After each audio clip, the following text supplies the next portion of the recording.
জাতীয় সমাজসেবা দিবস উপলক্ষে ওয়াকথন প্রতিযোগিতা, র্যালি, পায়রা ও বেলুন ওড়ানো, মুক্ত আড্ডা, পুরস্কার বিতরণ অনুষ্ঠিত হয়েছে। বৃহস্পতিবার সকালে জেলা প্রশাসকের কার্যালয় সম্মেলন কক্ষে এ অনুষ্ঠানে সভাপতিত্ব করেন সমাজসেবা অধিদপ্তরের উপপরিচালক রাশেদুজ্জামান।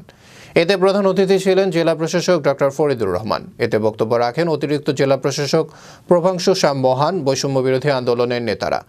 এর আগে র্যালি ও ওয়াকথন প্রতিযোগিতা অনুষ্ঠিত হয়। প্রতিযোগিতাটি নিমতলা থেকে শুরু করে রাজনগর ও বেবি স্ট্যান্ড হয়ে পুনরায় জেলা প্রশাসকের কার্যালয়ে গিয়ে শেষ হয়। ওয়াকথন প্রতিযোগিতায় পুরস্কার লাভ করেন ছাত্র জনতার ক্যাটাগরিতে আরিফুর রিফাত, জুলাই কন্যায় আফসা জাহান, ওয়াই ক্যাটাগরিতে এটিএন বাংলার প্রতিনিধি আব্দুল হালিম। নিজের যোগ্যতা অনুযায়ী সামনে আগে যেতে পারে। এখানে যেটা হয়েছে এই বছর অনেক বেশি আতঙ্কবাদী হয়েছে।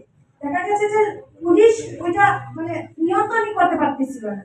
ওই জায়গাতে যদি আমার ব্যক্তিগত মতামত যে ওই জায়গায় যদি আমাদের যারা আমরা ছিলাম আন্দোলনকারী কাজ করার যে কাজ করতে পারে যেন, এটাই আমরা আশা করতে দেবো। অটো আছে সেগুলো হয়তো পরিষ্কার পরিচ্ছন্নতা আমরা কি করতে পারি, আমরা শেয়ার করতে পারি। কিন্তু আমাদের অভিজ্ঞতা যে আমরা এইভাবে করলে পরিষ্কার পরিচ্ছন্ন এইভাবে পৌরসভার কাজ করলে করা সম্ভব আছে, আমরা নিজেরা কি করতে পারি।